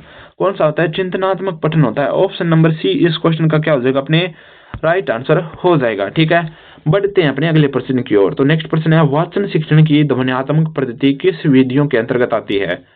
तो वाचन शिक्षण की ध्वन्यात्मक पद्धति के बारे में बात करें तो ये किसके अंतर्गत आती है? तो पहला ऑप्शन कहता है विश्लेषणात्मक विधि के अंतर्गत, दूसरा कहता है अपने समाहार विधि के अंतर्गत, तीसरा कहता है अपने संश्लेषणात्मक विधि के अंतर्गत, और लास्ट कहता है अपने संगति विश्लेषण विधि के अंतर्गत, यानी संगति विधि के अंतर्गत। तो वाचन शिक्षण के ध्वन्यात्मक पद्धति किस विधि के अंतर्गत आएगी? तो ये आएगी अपने संश्लेषणात्मक विधियों के अंतर्गत। ठीक है, ऑप्शन नंबर सी इस क्वेश्चन का क्या हो जाएगा? अपने राइट आंसर हो जाएगा। नेक्स्ट प्रश्न अपने ग्रहात्मक कौशल है। तो क्या है? पहला ऑप्शन दिया पठन और लेखन कौशल, दूसरा अपने श्रवण लेखन कौशल, तीसरा अपने पठन मौखिक अभिव्यक्ति कौशल, और लास्ट दिया अपने पठन और श्रवण कौशल। तो क्वेश्चन नंबर 130 के राइट आंसर की बात करें तो ये है अपने पठन और श्रवण कौशल। ठीक है, ऑप्शन नंबर डी इस क्वेश्चन का क्या हो जाएगा? अपने राइट आंसर हो जाएगा। नेक्स्ट प्रश्न है अपने, बोलना मनुष्य को पूर्णता तक पहुंचाता है लेकिन लिखना आदमी को परम शुद्ध बनाता है। लेखन कौशल के संबंध में ये कथन है किसका? पहला ऑप्शन कहता है अरस्तु का, दूसरा कहता है बेकन का, तीसरा कहता है शेक्सपियर का, और लास्ट कहता है राइबर का। तो इसके राइट आंसर की बात करें तो ये अपने बेकन का, ऑप्शन नंबर बी। ठीक है, नेक्स्ट प्रश्न दिया है, भाषा सीखने का स्वाभाविक मनोवैज्ञानिक क्रम है। तो भाषा सीखने के स्वाभाविक मनोवैज्ञानिक क्रम में बात करें तो ये होता है अपने LSRW। क्या होता है LSRW? यानी लिसनिंग, फिर क्या बोलता है तो क्या होता है स्पीकिंग, फिर होता है पढ़ना यानी रीडिंग, और लास्ट में होता है राइटिंग। ठीक है, LSRW क्रम होता है यानी सुनना, बोलना, पढ़ना और लिखता। यानी पहले बालक क्या करता है? सुनता है, फिर बोलना सीखता है, फिर पढ़ना सीखता है, और लास्ट में सीखता है अपने लेखन कार्य यानी लिखना। तो ऑप्शन नंबर ए इस क्वेश्चन का क्या हो जाएगा? अपने राइट आंसर हो जाएगा। नेक्स्ट प्रश्न है अपने, किसी आदर्श लिखावट का जैसा का तैसा अनुकरण करना कहलाता है। तो क्या कहलाता है? ये कहलाता है अपने अनुलेखन। क्या कहलाता है? अनुलेखन। ऑप्शन नंबर सी इस क्वेश्चन का क्या हो जाएगा? अपने राइट आंसर हो जाएगा। नेक्स्ट प्रश्न है, भाषा शिक्षण में लेखन कौशल के विकास में सबसे अधिक सहायक है। तो क्या है? तो ऑडियो टेप रिकॉर्डर, फिर दिया अपने वर्ड प्रोसेसिंग कार्यक्रम, फिर दिया अपने भाषा प्रयोगशाला, फिर दिया अपने रेडियो व अपने दूरदर्शन। तो इसके राइट आंसर की बात करें तो अपने भाषा शिक्षण लेखन में कौन विकास सबसे अधिक महत्वपूर्ण है? तो ये है अपने वर्ड प्रोसेसिंग कार्यक्रम। कौन सा? वर्ड प्रोसेसिंग कार्यक्रम। ऑप्शन नंबर हो जाएगा अपने बी इस क्वेश्चन का राइट आंसर। अगला प्रश्न है, किस विकल्प में बहुवचन शब्द नहीं है? तो पहला दिया अपने भाग्य, दूसरा दिया वर्षा, तीसरा दिया दर्शन, और लास्ट दिया होश। तो किस विकल्प के नहीं है? अपने ऑप्शन नंबर बी में, यानी वर्षा क्या नहीं है? अपने बहुवचन शब्द नहीं है। अगला दिया अपने ऋषि निबंध लिखता था, किस काल का वाक्य है? यानी ऋषि क्या करता था? निबंध लिखता था, किस काल का वाक्य है? तो पहला दिया पूर्ण भूतकाल का, दूसरा दिया सामान्य भूतकाल का, तीसरा दिया अपूर्ण भूतकाल का, और लास्ट दिया आसन भूतकाल का। तो इसके राइट आंसर की बात करें तो ये अपने अपूर्ण भूतकाल का, यानी ऋषि क्या करता था? निबंध लिखता था, यानी अपूर्ण है। तो इसलिए ऑप्शन नंबर सी इस क्वेश्चन का क्या हो जाएगा? अपने राइट आंसर हो जाएगा। नेक्स्ट प्रश्न है, निम्न में से स्त्रीलिंग शब्द नहीं है। तो पहला कहता है अपने सजावट, दूसरा कहता है सेकंड, तीसरा कहता है ब्रह्मपुत्र, और चौथा कहता है अपने पूर्णिमा। तो कौन सा स्त्रीलिंग शब्द नहीं है? तो सेकंड अपने क्या नहीं है? स्त्रीलिंग शब्द नहीं है। नेक्स्ट प्रश्न है, मछलियों से तैरा जा रहा था, किस प्रकार का वाच्य है? तो क्या किया? मछलियों से तैरा जा रहा था, किस प्रकार का वाच्य है? तो पहला कहता है भाववाच्य है, दूसरा कहता है कर्मवाच्य है, तीसरा कहता है कृतवाच्य है, और लास्ट कहता है अपने उपरोक्त में से कोई नहीं। तो इसके राइट आंसर की बात करें तो मछलियों से तैरा जा रहा था, तो ये किस प्रकार का वाच्य है? भाववाच्य है। ऑप्शन नंबर हो जाएगा ए इस क्वेश्चन का राइट आंसर। नेक्स्ट है, असंभव कार्य करना के लिए उपयुक्त मुहावरा है। तो पेट दिखाना, फिर दिया अपने पानी में आग लगाना, फिर दिया अपने प्राण हथेली पर रखना, और लास्ट दिया अपने पापड़ बेलना। तो इसके राइट आंसर की बात करें तो ये है पानी में आग लगाना। ऑप्शन नंबर हो जाएगा बी इस क्वेश्चन का राइट आंसर। यानी असंभव कार्य करना, यानी पानी में आग लगाना असंभव ही होता है, तो उससे क्या कहेंगे? पानी में आग लगाना। ठीक है, नेक्स्ट प्रश्न दिया अपने, निम्न में से किस समूह में सभी अविकारी शब्द है? यानी अविकारी शब्द क्या होते हैं? वे शब्द जो अपने क्रिया, विशेषण और काल के अनुसार परिवर्तित नहीं होते उन्हें क्या कहते हैं? अपने अविकारी शब्द कहते हैं, यानी जिस पर लिंग, काल, क्रिया का कोई प्रभाव नहीं पड़ता। तो पहला दिया है कम, इधर और अब, फिर दिया अपने तेज, मीठा और छात्र, फिर दिया अपने अवश्य, बहुत और सुंदर, फिर दिया आज, कहाँ और मेरा। तो कौन सा इनमें से अपने अविकारी शब्द है? तो इनमें से अपने अविकारी शब्द है कम, इधर और अब। ठीक है, ये क्या हो जाएंगे? अपने अविकारी शब्द हो जाएंगे। अगला दिया है सोनल बजा रही है, में क्रिया है। तो सोनल बजा रही है, इसमें कौन सी क्रिया है? तो पहला है संयुक्त क्रिया, फिर दिया अपने अकर्मक क्रिया, फिर दिया सहकर्मक क्रिया, फिर दिया अपने पूर्वकालीन क्रिया। तो सोनल क्या कर रही है? बजा रही है। क्या बजा रही है? इसे अपने डायरेक्ट पता नहीं लग रहा, तो इसलिए ये हो जाएगी अपने अकर्मक क्रिया। कौन सी हो जाएगी? अकर्मक क्रिया हो जाएगी। तो नेक्स्ट प्रश्न है अकर्मक क्रिया नहीं है, तो किसमें नहीं है? तो पहला ऑप्शन कहता है गिरना में, फिर दिया अपने निकालना में, फिर दिया अपने बिगड़ना में और लास्ट दिया अपने उड़ना में। तो किसमें अपने अकर्मक क्रिया नहीं है? तो इनमें से नहीं है, अपने निकालना में अकर्मक क्रिया नहीं है। ठीक है, ऑप्शन नंबर हो जाएगा बी इस क्वेश्चन का राइट आंसर। ठीक है, आगे है इंग्लिश के क्वेश्चन। इंग्लिश के क्वेश्चन को बारे में आपको बताया है कि जिस दिन अपने ये पूरे मॉडल पेपर हो जाएंगे, यानी अपने 9 प्रैक्टिस सेट का सोल्यूशन करने वाले हैं, उसके बाद एक ही सेशन के माध्यम से सभी के मॉडल पेपर के अंतर्गत आए इंग्लिश क्वेश्चनों को अपने क्या करेंगे? हल करेंगे। तो आज की क्लास में इतना ही, मिलते हैं नेक्स्ट सेशन में अपने थर्ड माइनर टेस्ट के साथ। धन्यवाद।